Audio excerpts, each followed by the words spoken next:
दोस्तों, आज हम देखेंगे बाइबल में बताए गए 5 प्रकार के स्वर्गदूत के बारे में। स्वर्गदूत हमारे सांसारिक अंगरक्षक यानी बॉडीगार्ड से भी ज़्यादा महत्वपूर्ण है। दानियल की पुस्तक 6 अध्याय का 12 पद में लिखा है, दानियल को स्वर्गदूतों ने ही सिंह के मुंह से बचाया था। स्वर्गदूत पृथ्वी पर परमेश्वर के एजेंट के रूप में काम करते हैं। पवित्र बाइबल के द्वारा हमें ये पता चलता है कि परमेश्वर ने 5 प्रकार के स्वर्गदूतों की सृष्टि की थी और हर स्वर्गदूत का अपना अपना काम तथा अपना अपना पद भी है और वे अपना अपना जिम्मेदारियां निभाते हैं। इस बारे में आप कुलुस्सियों के पुस्तक में 1 अध्याय का 16 से 17 में और इफिसियों की पुस्तक में 3 अध्याय का 9 से 10 तक पद में पढ़ सकते हैं। इनमें से एक पद कुलुस्सियों 1 का 16 पद में पढ़ रही हूँ, क्योंकि उसी में सारी वस्तुओं की सृष्टि हुई, क्योंकि स्वर्ग की हो या पृथ्वी की, देखी या अनदेखी, क्या सिंहासन, क्या प्रभुता, क्या प्रधानताएं, क्या अधिकार, सारी वस्तुएं उसी के द्वारा और उसी के लिए सृजी गई है।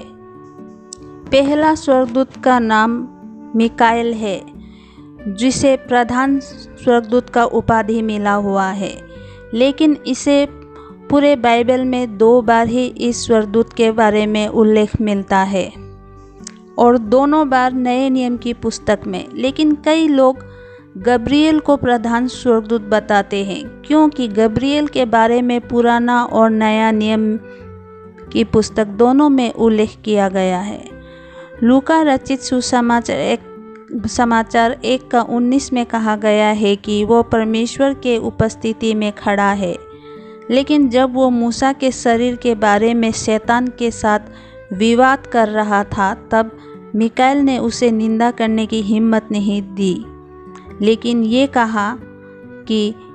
कहा यहूदा 1 का 9 पद में आप पढ़ सकते हैं कि प्रभु तुझे डांटे।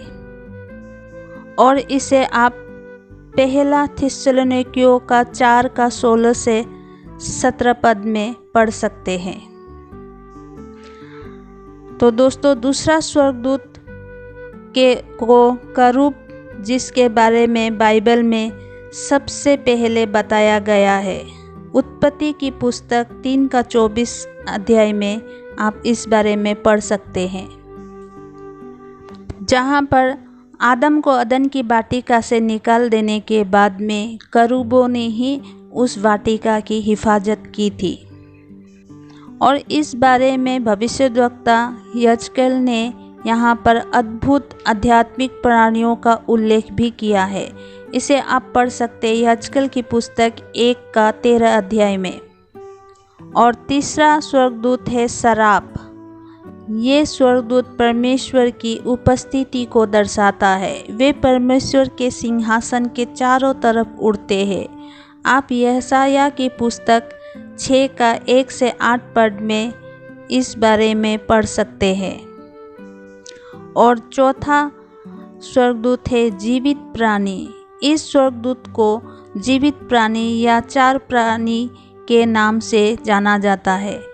ये वही स्वर्गदूत है जिसे यशायाह ने उसकी दृष्टि में देखा था और जिससे वे सेराफिम कहते हैं। इस स्वर्गदूत के बारे में आप प्रकाशित वाक्य में भी देख सकते हैं।